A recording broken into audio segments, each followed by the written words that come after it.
मैंने अभी जो है ये फैसला ठीक से देखा नहीं है कि ये किस संदर्भ में बंद करने के आदेश हुए हैं। पर इतना तो स्पष्ट है कि जो होटल्स टूरिज्म के एसपीटीडीसी के बने हैं, ये ऐसे समय भी बनाए गए जब यहाँ पर टूरिज्म को बढ़ावा देना था। तो उस समय गवर्नमेंट को पहल करनी थी। जगह जगह पे ये जितने नाम लिखे गए हैं, मैं देख रहा हूँ इनमें तो सारे प्राइम लोकेशंस पर हैं।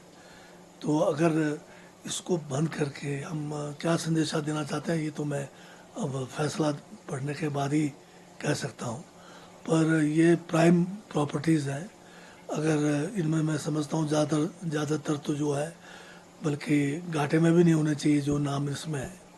अगर कोई घाटे में है या ठीक से नहीं चल रहा है, उसको ठीक से चलाना चाहिए। और जो है उस इलाके में बहुत सारे लोगों को इसमें जो है नौकरियां भी मिली है।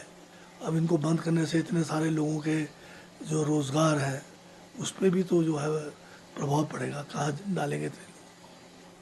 क्या कारण मानते सर आप, क्योंकि आप सरकार में, आपका एक उद्देश्य था कि टूरिज्म को बढ़ावा देना हिमाचल प्रदेश मैं तो बता रहा हूँ आपको, मैंने ये फैसला किस संदर्भ में दिया गया है, तो उसको स्टडी करने के बाद ही इसका जवाब दे पाऊँगा।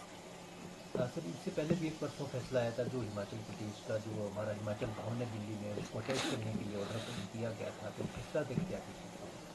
अब ये मामला कोई हमारे गवर्नमेंट के समय का नहीं है। 2009 में कोई अप फ्रंट मनी किसी कंपनी ने हाइड्रो पावर के लिए दिया था, और उसके बाद ये जो है कोई विवाद खड़ा हो गया उसमें। अब उस बीच में उस शुरुआती तो बीजेपी की सरकार रही, बीच में जो है जयराम जी भी 5 साल तक सरकार में रहे। अब ये बहुत कुछ बोल रहे हैं। आप 5 साल क्या करते रहे?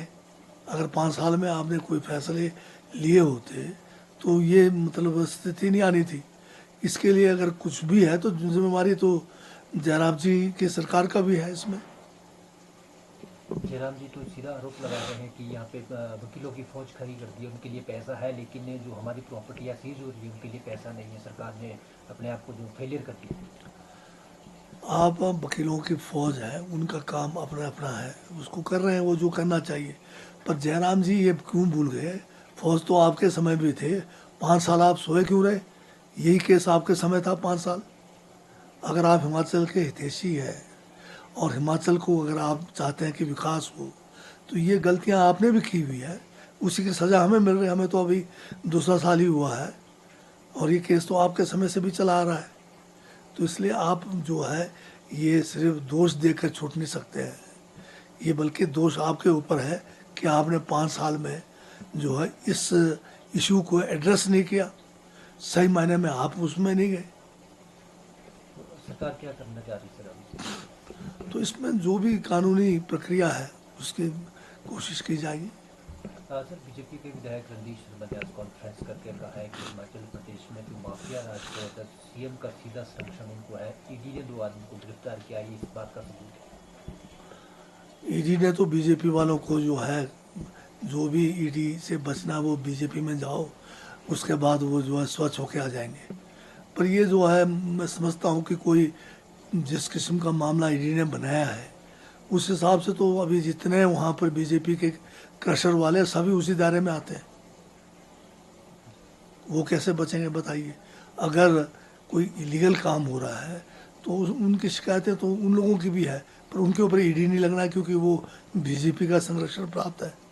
तो इसमें बताइए कहाँ पर कोई क्या कहते हैं, किस किस्म का कोई जो ईडी के घेरे में आने के लिए जो मनी लॉन्ड्रिंग की बात हो रही है, किस किस्म की लॉन्ड्रिंग है बताइए? तो अब आगे जब केस चलेगा तभी पता लगेगा। क्योंकि ईडी का कानून जो है बहुत ही जो है एक ड्रैकोनियन कानून है। सिर्फ केस दर्ज होने पे बिना मतलब सारा प्रूफ उसी को करना पड़ता है जिसके खिलाफ केस होता है। तो ये तो एक राजनीतिक द्वेष से लिया गया मामला है। सर लास्ट इसके अलावा जो हर्ष महाजन जी बार बार कह रहे हैं कि सरकार जाने वाली है, कुछ लोग हमारे संपर्क में हैं। पहले जयराम जी बोल बोल के थक गए। अब उनका जो है चार्ज हर्ष महाजन जी ने लिया हुआ है। हर्ष महाजन जी ने जितना नुकसान पार्टी को पहुंचाना था वो पहुंचा चुके। जितने लोगों को ले जा सकते थे ले जा चुके। अब जयराम जी थक गए कि सरकार जा रही है बोल बोल के। जयराम जी ने तो इतना भी कहा कि अब भगवान भी इस सरकार को नहीं बचा सकती, जैसे कि भगवान के साथ उनका डायरेक्ट संपर्क है। अब जो है वो रोल अब जो है हर्ष महाजन ने लिया हुआ है, तो ठीक है, वो लंका ढाने के लिए विभीषण का काम कर गए, पर लंका जो है वहाँ तो जला दिया था रावण के, विभीषण के। वहाँ हमारे नहीं जलने वाला, हमारा जो सरकार है गिरने वाली नहीं है। ऐसे मुंगेरी लाल के हसीन सपने हैं इनके। जो सर सीपीएस मामला है अभी सुप्रीम कोर्ट में लगने वाला है, इस विषय में क्या कहना चाहिए? किस आधार पे ये लोग ये बात कर रहे हैं? इसमें हम ये कह रहे हैं कि कोर्ट ने जो फैसला दिया वो अलग है, पर जो हमारा तर्क है कि जो 2004 का आसाम का कानून है, जिसके का सुप्रीम कोर्ट में फैसला भी हुआ, और उसी फैसले को भी हमारे माननीय उच्च न्यायालय ने अपना फैसले में मतलब उसको एक किस्म से कोर्ट किया है। उसमें ये था कि जो आसाम का सीपीएस का केस बना था, जो कानून बना था, उसमें सीपीएस को मंत्री का दर्जा दिया गया था। हमारे कानून में कहीं भी मंत्री का दर्जा नहीं है।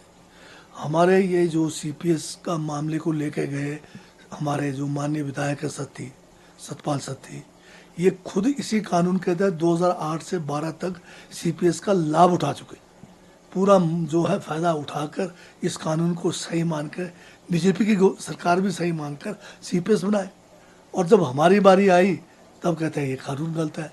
तो इससे साफ पता लगता है कि बीजेपी वाले किसी भी हद तक जा सकते हैं। इनकी करनी और कथनी में फ़र्क तो यहीं पे नज़र आ रहा है। अब सीपीएस का कानून जो है, इसमें हमारा तर्क ये है कि ये कोई जो है, हमने कोई मंत्री नहीं बनाया इनको, ये अलग किस्म का कानून है, जिसमें हम हमारे हिसाब से जो है, हमारा जो लेजिस्लेचर है इस कानून को बना सकता था। और इसमें दूसरी बात ये है कि ये जो लोग कोर्ट में गए हैं, ये कोई साफ हाथ से थोड़ी गए हैं। इनको तो इसका पूरा लाभ मिला है ना। तो आज ये कहना है कि ये कानून गलत था, तो ये बात तो जचती नहीं है। ऑफिस प्रॉफिट की बात की जा रही है, रिकवरी की बात की जा रही है, ऐसा होता है तो क्या उन पे भी वो कानून लागू होगा? पहली बात तो है, जो भी कोई कानून होता है, जो मेरी समझ से है और जो मैंने इस कानून को, जो इस फैसले को देखा है, ये जो है कानून के को निरस्त करने से आगे लागू होगा, ना कि पीछे जाएगा। कानून जो है ज़्यादातर जब निरस्त होता है, उस डेट को निरस्त हो जाएगा, उसके आगे हो जाएगा। अगर मान लो जो बीजेपी का तर्क है, ये जो है पीछे से लागू होना है, तो सत्ती जी कहाँ बचेंगे? और भी जो इनके सीपीएस बने वो लोग कहाँ बचेंगे?